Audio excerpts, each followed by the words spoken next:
I don't think hell exists. I happen to believe in life after death, but I don't think it's got a thing to do with reward and punishment. Religion is always in the control business, and that's something people don't really understand. It's in the guilt-producing control business.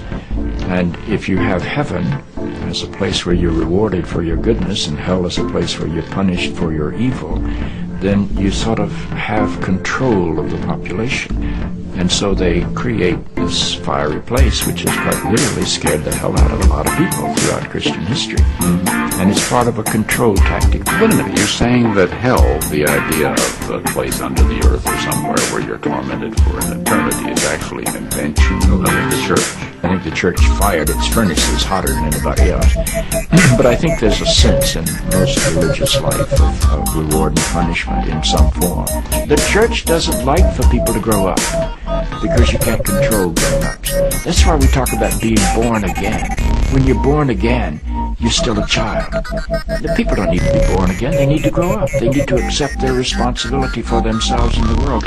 What do you make of the theology, which is quite prominent these days in America, which is that there is one guaranteed way not to go to hell, and that is to accept Jesus as your personal Savior?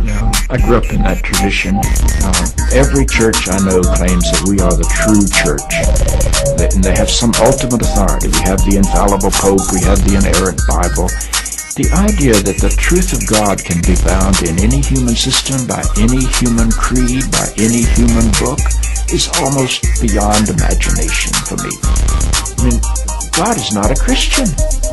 God is not a Jew or a Muslim or a Hindu or a Buddhist.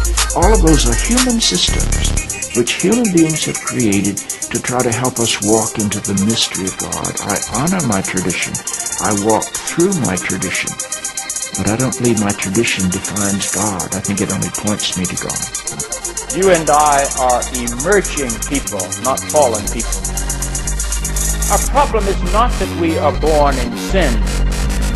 Our problem is we do not yet know how to achieve being fully human.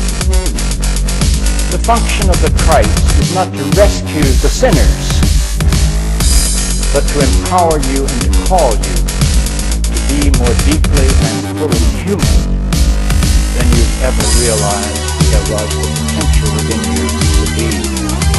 Maybe salvation needs to be conveyed in terms of enhancing your humanity rather than rescuing you from it. Life is a startling and wondrous experience.